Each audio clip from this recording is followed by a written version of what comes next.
Yes, comrades, good morning. Mwazuka bwanje na maswera bwanje komanso ena muli bwanje. Comrades, inde tinasowa koma sikuti tinasowa kwenikweni.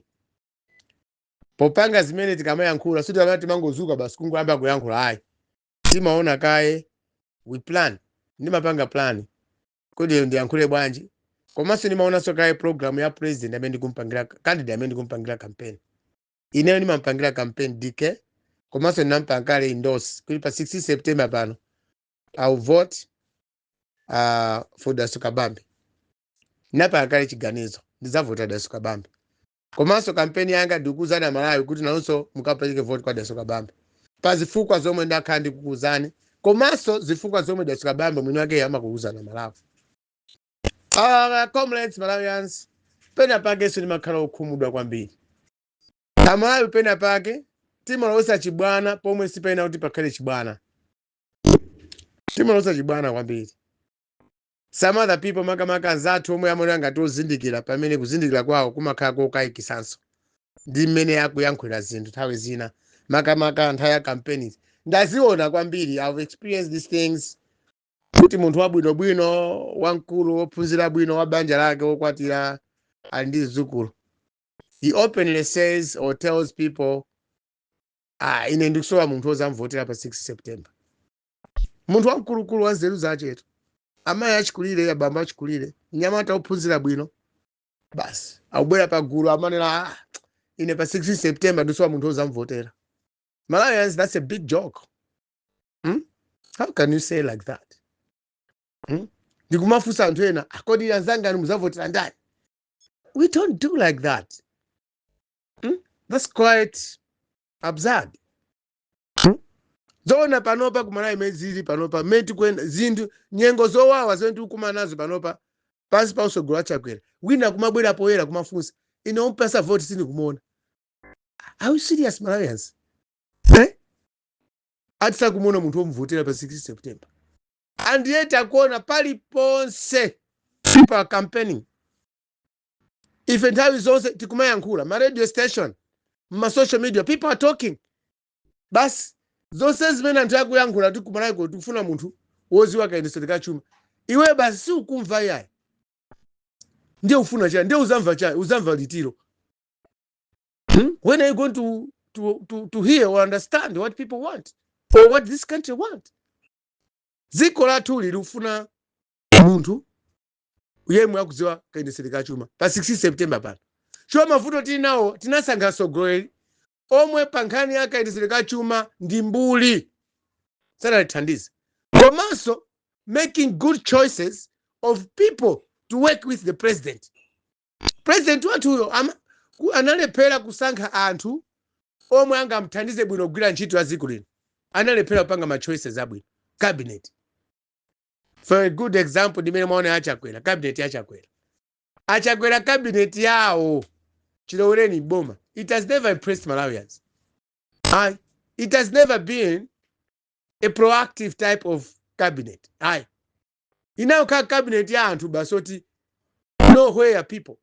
Anthu opanda direction payo oka. Anthu osaziwa chomwe akufuna apange ngati cabinet ministers.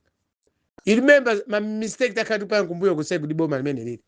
Kumagula mafetereza mabuchale zinthu za kulephera panga control mitengo ya zinthu zambiri zilizovuta. Komanso kuba ndalama zambiri zabedwa. Boma la Achakwera ilili. So panopa wina ndiye kumanena kuti ine ndisowa munthu ozamvotera ku Malawi. Komanso ambiri amene akunena choncho kuti akusowa munthu oti azamvotere.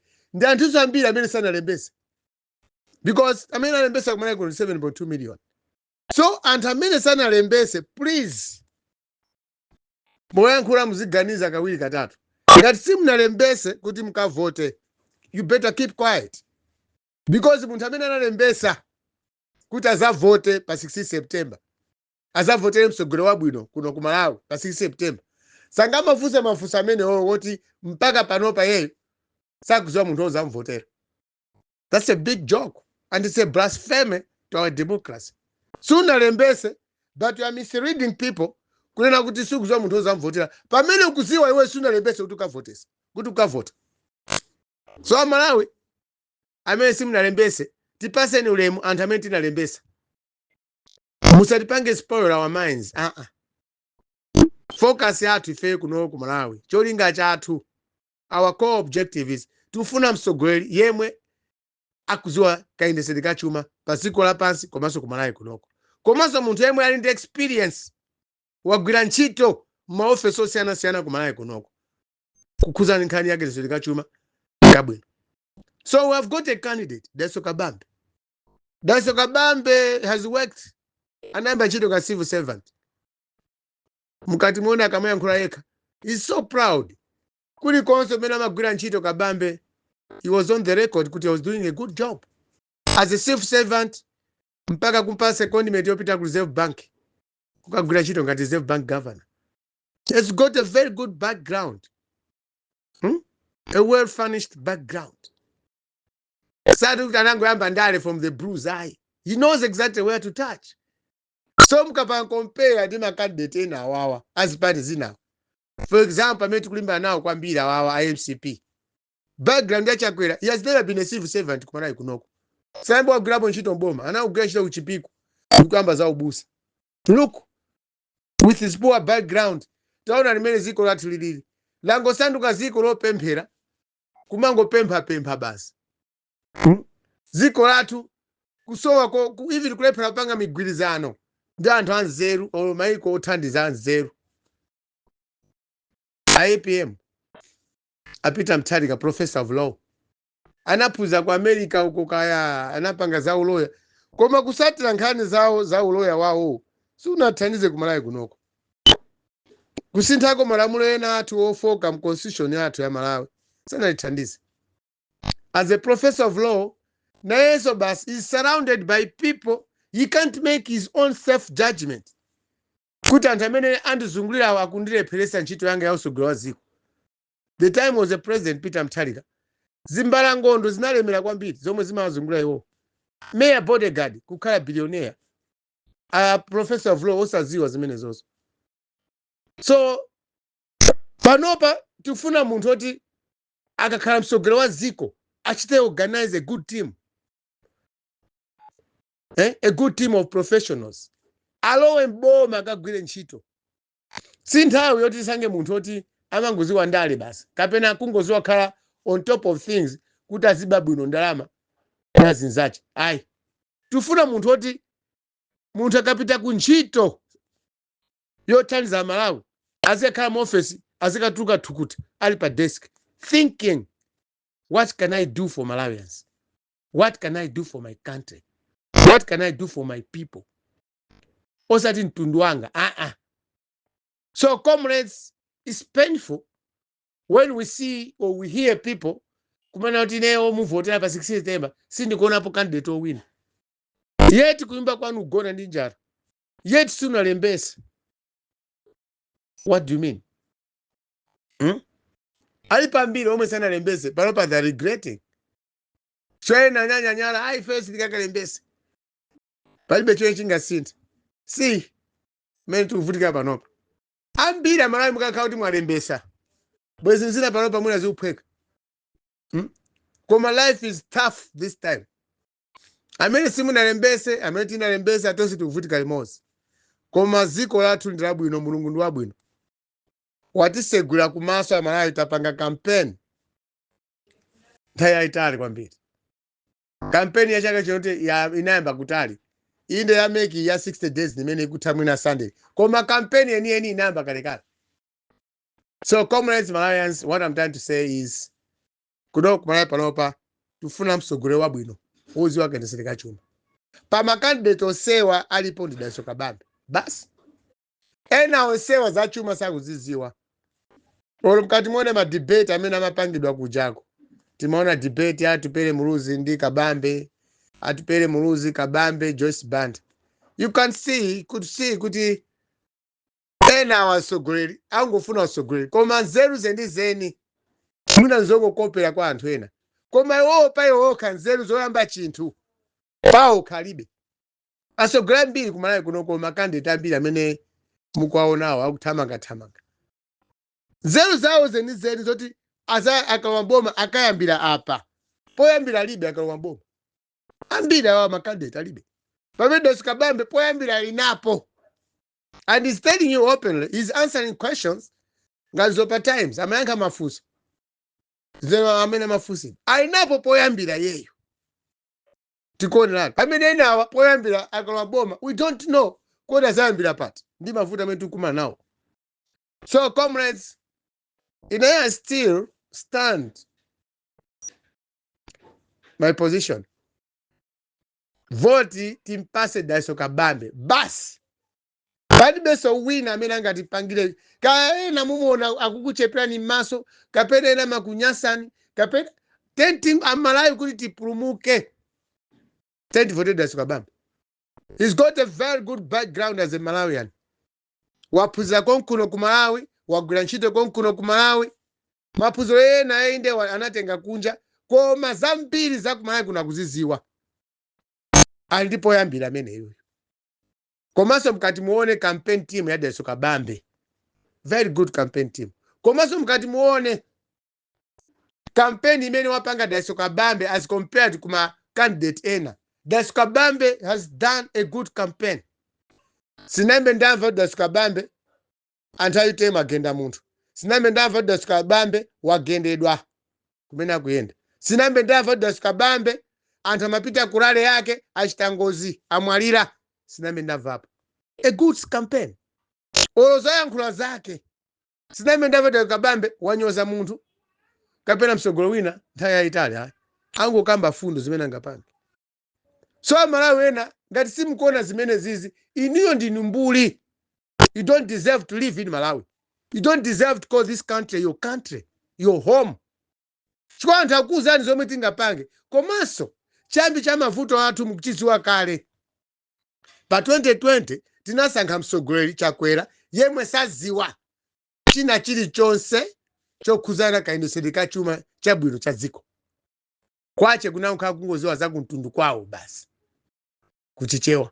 Sorry to say like this. So comrades, you must take this thing seriously. Maka nzathu amene mukuyankhula zinthu zabwekabweka kuti ayi sindikuziwa munthu ozamvota pa 6 September. Musamakambe zimenezo pagulu asakumenyana anthu. Panopa mavuto tikuma nawo tinasankha mtsogoleri tindi mtsogoleri amene tikufuna pa 16 panasapitirize Chakwera saziwa china chilichonse chokhuzana ndi kayendetsedwe ka chuma. Ndi chifukwa chake amagula fertilizer ku butchery. Nchifukwa chake Chiloweni boma oloku ame ndege ya nkhondo sinagulidwepo. Tibe ndi helicopter umu. Maliro a vice president ndege zochita kubwereka chifukwa tinasankha mtsogoleri wopanda masomphenya wopanda kuziwa chomwe akupanga ali mu office. Ndalama yakwacha kungogwera athu mphamvu against foreign currencies. So Malawi mukamati simukuziwa munthu ozamvota pa 16 pano. Chonde ena afe mkakumanani tikumenyana makofi. Ena mayakwani mabasi momwe maminibus. I know uzavota sini kumona. Ena machula and boya uzavotera dad. Are you serious? A dad yake ati. Amemda ngumunga apase vote utangasinde zinthu panopa. A dad anu angopanga campaign kumpoto one campaign. Basi kungopanga rally kukatoto au ali ku Central Region au ali ku Mangochi au a dad yakoneka ati ndo kalamba. Why are you wasting your time? Mungo pesa andu mitima basi. And what you have to know, Malawians, chisankho si premier bet. No. Ena mutenga chisankho chingali premier bet. Si premier bet chisankho hai. Chisankho is a serious business. There's no way you can be joking around over chisankho. Tenti sankhe anthu omwe akuziwa chomwe upanga. Ife tikuvutika kapena kulephera panga chiganizo chabwino. Ndife mbuli. Anzathu amene akutiuza zomwe angapange zabwino tenti apase ulemu. Tenti mpase ulemu Daso Kabambe pompasa vote atisogolere dziko lathuli. Koma chene mwene asokuziwa chene chokuti anthu amene tikupangira Kabambe campaign kuti alowe mboma pa 16 September pano. Suti kama timachoka kuthoro kapena kunchewo. Like me, I'm campaigning from Northern Region. I'm certified. Ndi anthu ena akuzigawa zina kaya ku Southern Region, ku Eastern Region, ku Central Region. Chimene simkuona mwa Kabambe kuti muli nzeru. Mukusochera pati. Ine am campaigning from Northern Region. Kuzimba. Kome kuliko saukisisa kwambiri. Kuliso anthu ambiri ochuka pandale. Koma I'm campaigning for Daso Kabambe from Zimba district.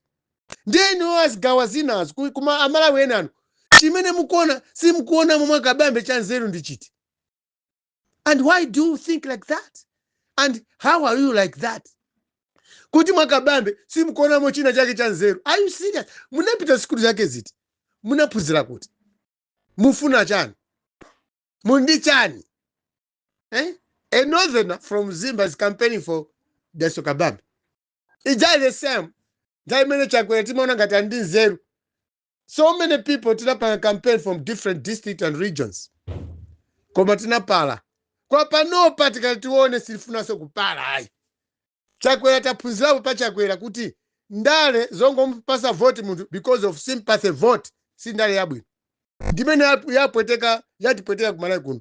Tinavota chakwera out of anger, out of sympathy. Ndi abusa tapase vote. Taona lero. Kwa pano patindi candidate yemwe yakuyankhula zinthu technically, practically zikuoneka kuti zikozaza kugwira ntchito akakhala pampando. So yena muti ayi wozamvotera inde sini kumuziwa. So Deso Kabambe mwemuyika kuti. Come, let's think twice. Let's not take these elections ngati premier bet. No. Comrades, ganizani bwino. Sinthani maganizo anu opusawo. Amene simunalembese musamatira kwise poyankhula. Comrades, good morning.